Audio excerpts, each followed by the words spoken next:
또 이르시되 어떤 사람에게 두 아들이 있는데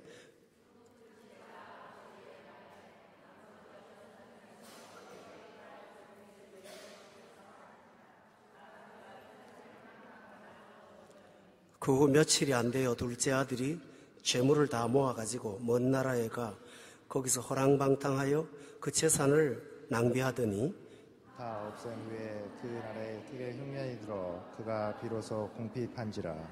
가서 그 나라 백성 중 한 사람에게 붙여 사니 그가 그를 들러 보내어 돼지를 치게 하였는데 그가 돼지 먹는 주염 열매로 배를 채우고자 하되 주는 자가 없는지라. 이에 스스로 돌이켜 이르되 내 아버지에게는 양식이 풍족한 품꾼이 얼마나 많은가. 나는 여기서 주려 죽는구나.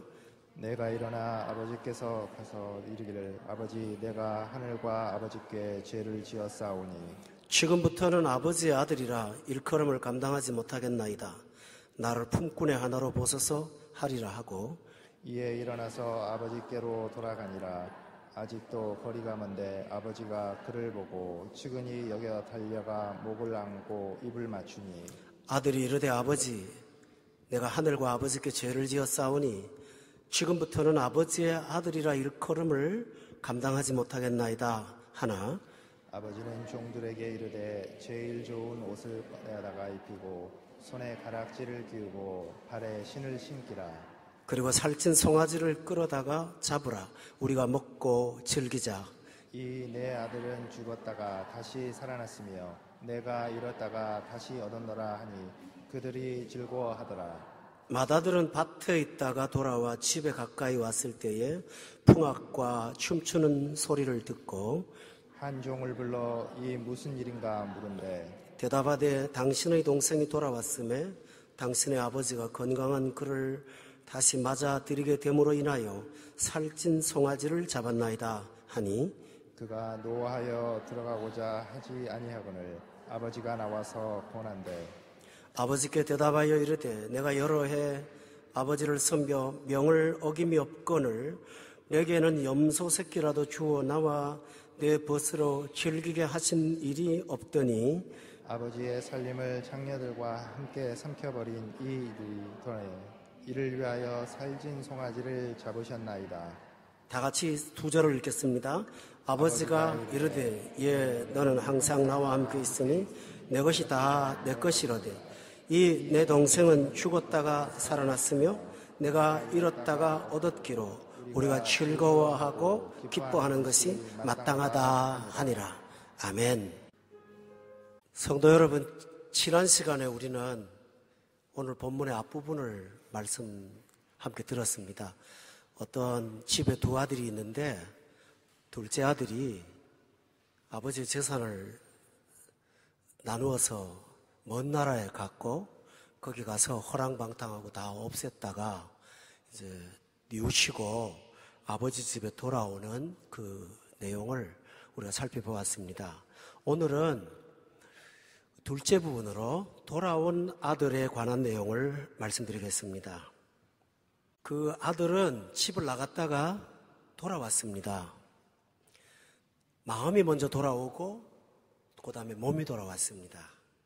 아버지 집을 생각하면서 가야겠다 하고 마음먹었습니다. 그리고 돌이켜서 집에 왔습니다. 많은 분들 가운데는 마음은 먹고 계시는데 몸이 아직도 안 따라주는 분들이 좀 덜어 계십니다. 그런데 이 사람은 마음도 따라주고 몸도 따라준 사람입니다. 청교도 시대에 남긴 이런 이야기가 하나 있습니다.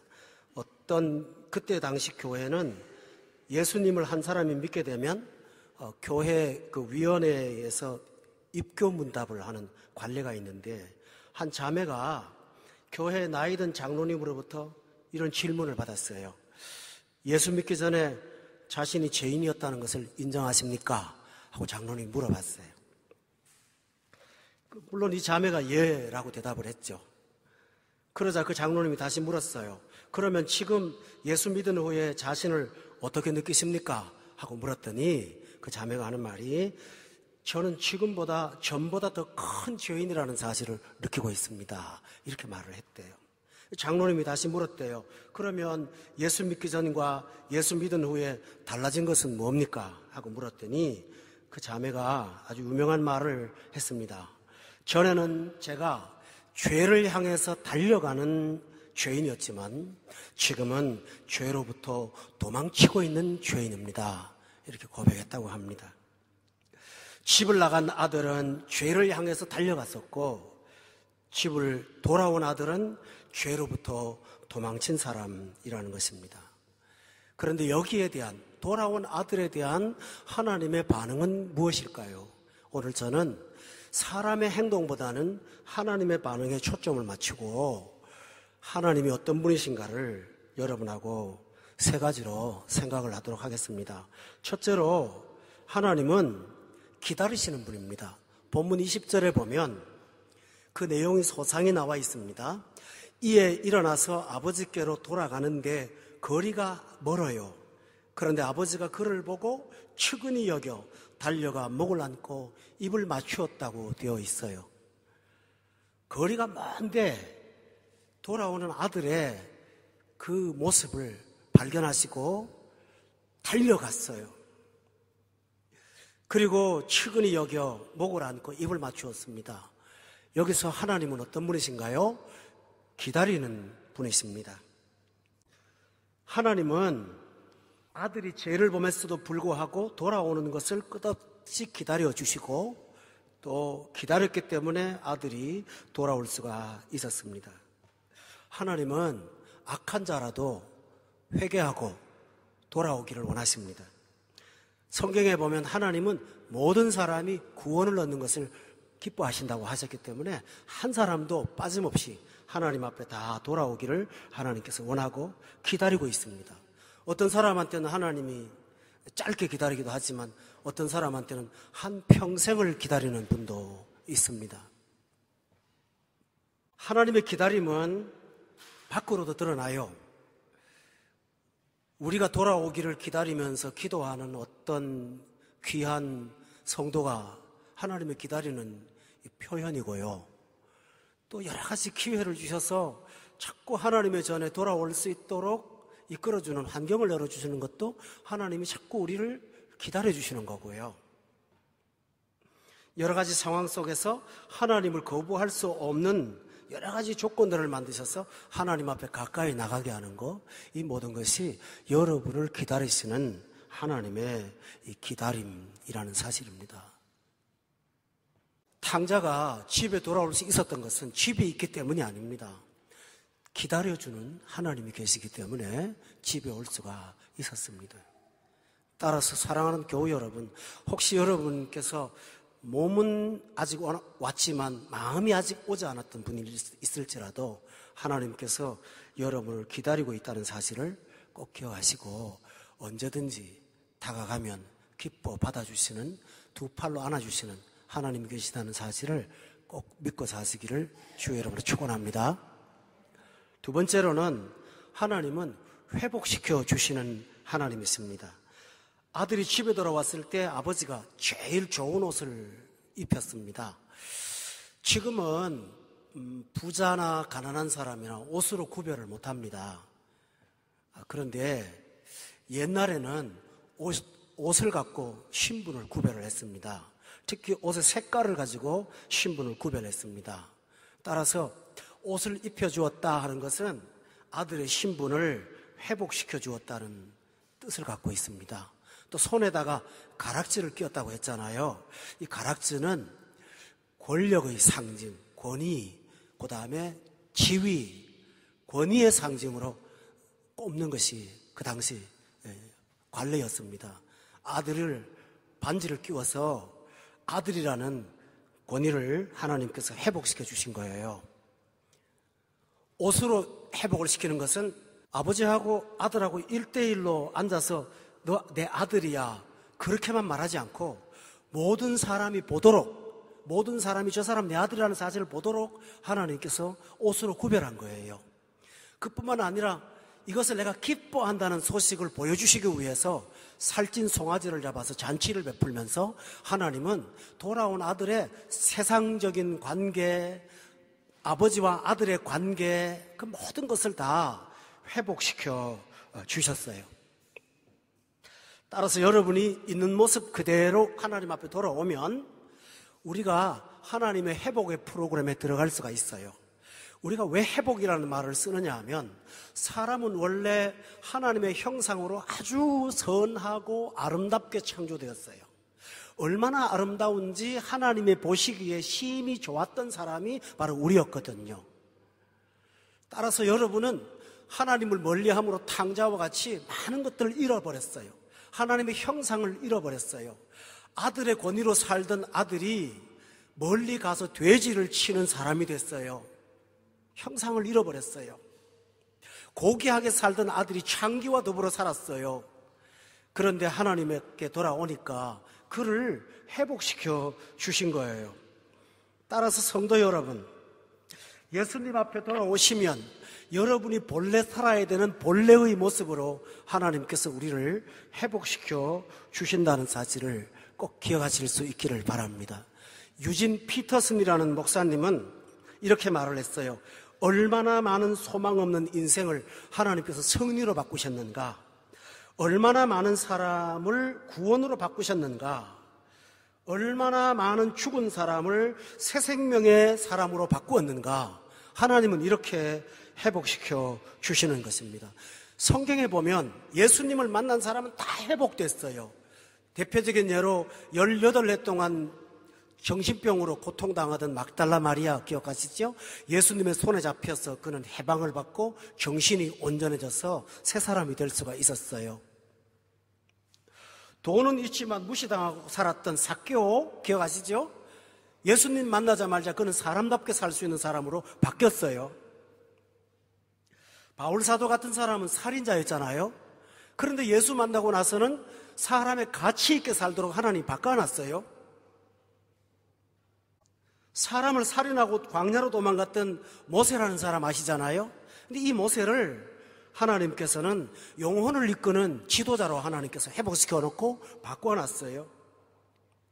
성경의 어느 곳이든지 예수님을 제대로 만난 사람은 전부 다 본래의 사람으로 돌아갈 수가 있어요. 하나님이 원래 계획했던 사람으로 다 돌아갈 수가 있어요. 하나님이 하시는 일이에요. 어떤 그 병원 응급실에 조폭이 등에 대각선으로 칼을 맞아갖고 실려왔어요. 조폭의 등에 보니까 그냥 맨몸이 아니고 등허리에 아주 용 문신을 커다랗게 그려놓은 거예요. 그래서 외과 의사 선생님이 성형외과 의사를 불렀어요. 꼬매달라고. 이 성형외과 의사가 그걸 등을 꼬매는데 국부 마취를 하고 상처를 꼬매는데 시간이 너무 오래 걸리다 보니까 하다가 마취가 풀려버렸어요. 조폭이 너무 고통스러우니까 의사 멱살을 잡고는 왜 이렇게 시간이 오래 걸리냐고 그렇게 말을 해요. 그때 의사가 던진 말이 이 말이에요. 야, 네가 한번 의사가 돼서 뒤에 용의 비늘을 한번 무늬를 한번 맞춰봐라. 되나? 하고 말하더랍니다. 교우 여러분, 하나님께서는 깨지기는 쉬워도 맞추기 어려운 사람들을 하나님의 형상으로 회복하여서 온전한 사람으로 만들어 가십니다. 아들이 회복되어야 될 게 하나 있습니다. 그것은 자존감을 회복해야 되는 것입니다. 그는 아들로서 당당하게 출발했지만은 집을 나가서 돼지를 치는 하인으로 전락을 했습니다. 그때 그가 받은 아픔은 아마 자존감의 상처였을 것입니다. 그런데 하나님은 돌아오자마자 그를 회복시켜 주셨다는 사실을 기억하십니까? 제가 청년 시절에 학교 다니면서 알바를 하다가 어떤 여성을 3분을 만났어요. 그분들이 제가 파는 물건을 사주셔서 대화를 하다가 전도를 하고 싶어서 교회 나가자고, 우리 교회 나오시자고 전도를 했어요. 그래서 그분들을 모시고 나왔는데요. 갑자기 남자 집사님들 몇몇 분이 교회 밖을 나가는 거예요. 이분들을 보면서. 그러면서 굉장히 불쾌해하고 누가 저런 사람을 데리고 왔냐고. 제가 데리고 왔다고. 근데 다음 주는 데리고 오지 말라고.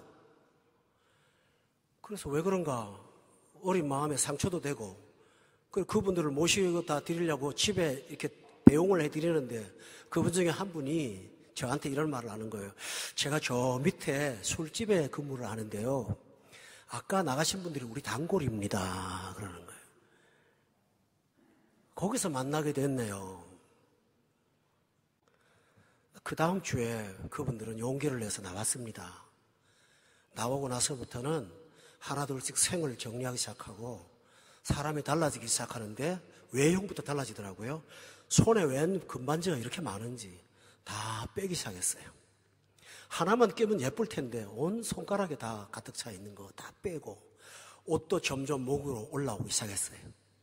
그 다음에 그 짙은 화장들도 점점 옅어지기 시작하고 그 무서운 눈초리도 좀 부드러워지기 시작하면서 사람들이 하나하나 달라져가는 것을 보고 나서야 교인들이 오히려 회개하고 그분을 따뜻한 형제로 환영한 것을 저는 경험을 하고 했습니다. 예수님 앞에 오면 우선 어두운 게 환해져요.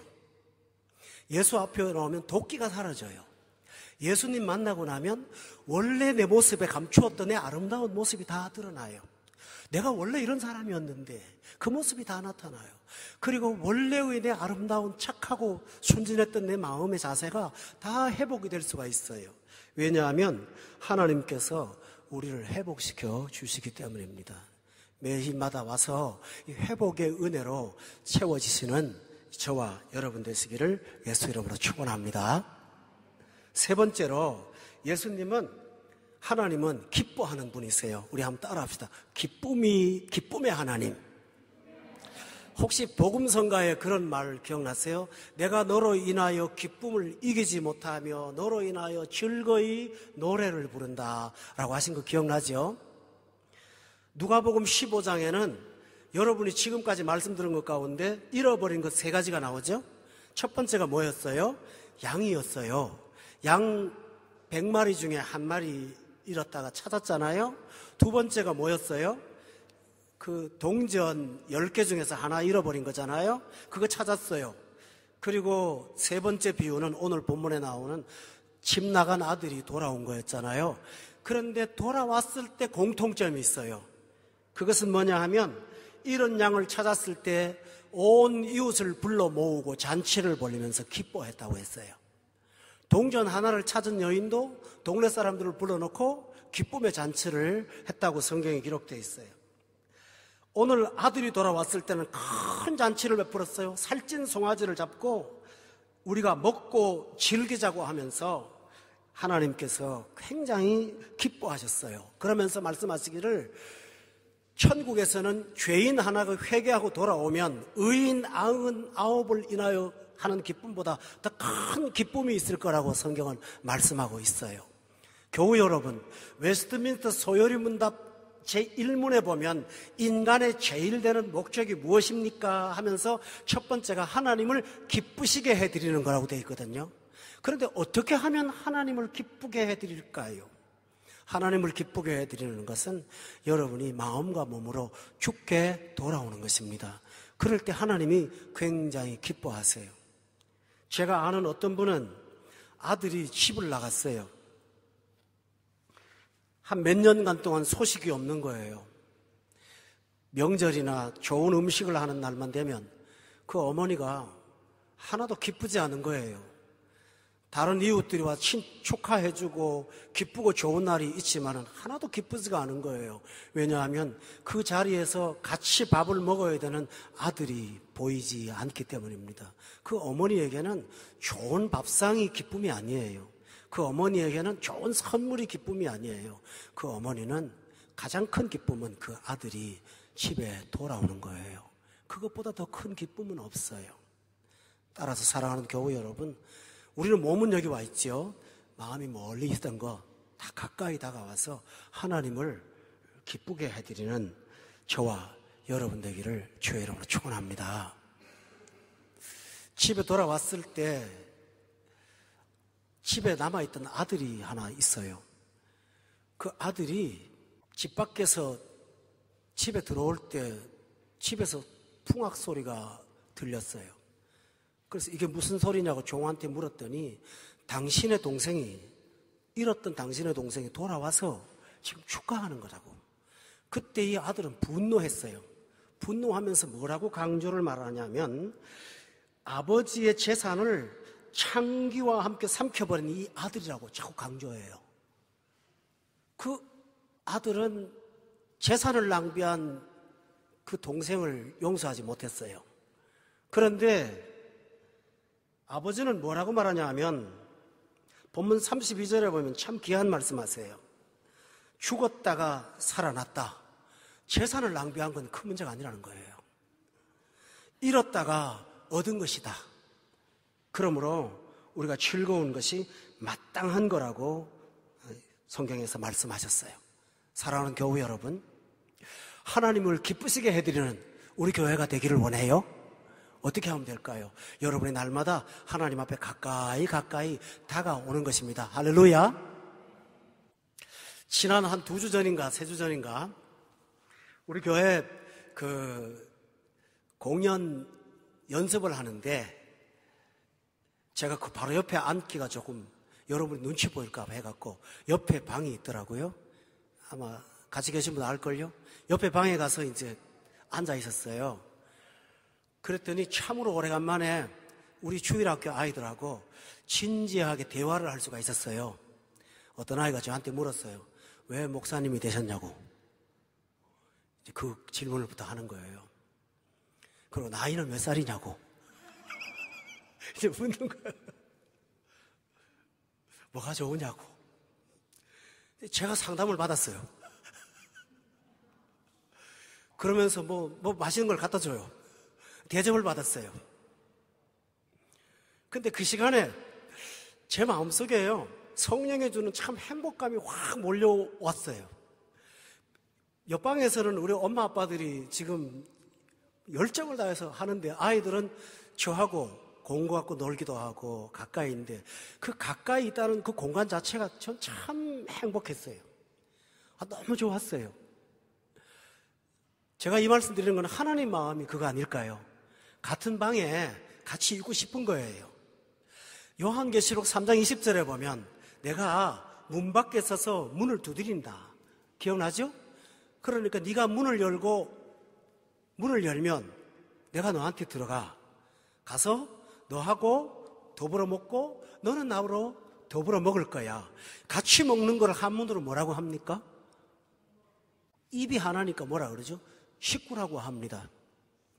하나님이 식구가 되기를 원하시는 거예요. 너 문 열어. 같이 먹고 마시자. 왜 그러실까요? 요즘에는 방이 많잖아요. 작은 방도 있고 큰 방도 있고 아들 방도 있고 딸 방도 있고 어머니 방도 있고 또 업무 보는 방도 있고 그러지 않습니까? 그런데요, 집안 식구끼리 서먹서먹해지면 이상한 현상이 일어납니다. 아버지가 거실에 나오면 애들이 방으로 다 들어갑니다. 그리고 아버지가 방에 들어가면 거실에 나옵니다. 아버지가 주방에 앉아 있으면 애들은 밖에 나갑니다. 아버지한테만 그런지 모르겠지만은 같은 집에 살면서도 서먹한 거예요. 각자의 방에 들어가서 열질 않는 거예요. 예수를 믿고 구원받은 사람은 한 집에 사는 사람이거든요. 그러니까 우리가 작은 방에 살든지 큰 방에 살든지 우리는 분명히 예수 믿고 하나님의 자녀가 되어서 구원의 은총을 누린 사람이라는 걸 여러분 믿으시지요? 그 방에 있어요. 그런데 예수님과의 교제가 좀 서먹서먹하면 예수님이 거실에 나오면 나는 안방에 좀 가 있고 예수님이 안방에 계시면 저쪽 건너방에 좀 가 있고 이러는 분들이 가끔 계시는 것 같아요.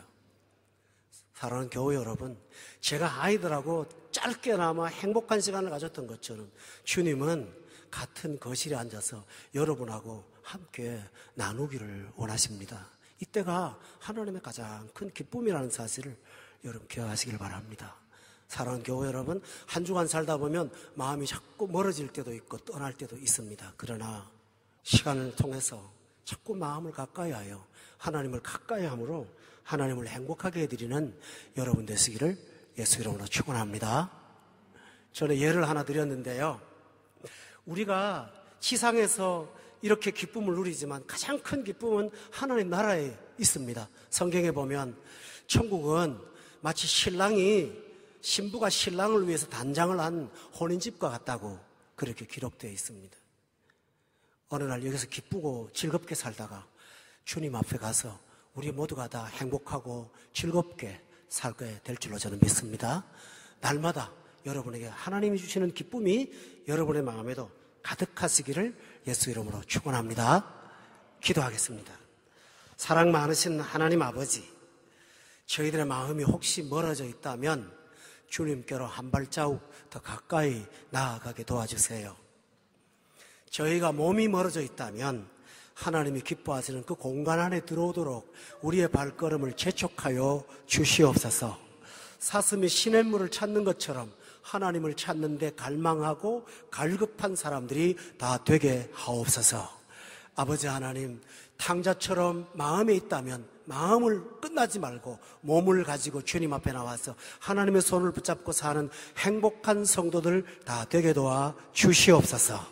예수님의 이름으로 기도드렸사옵나이다. 아멘.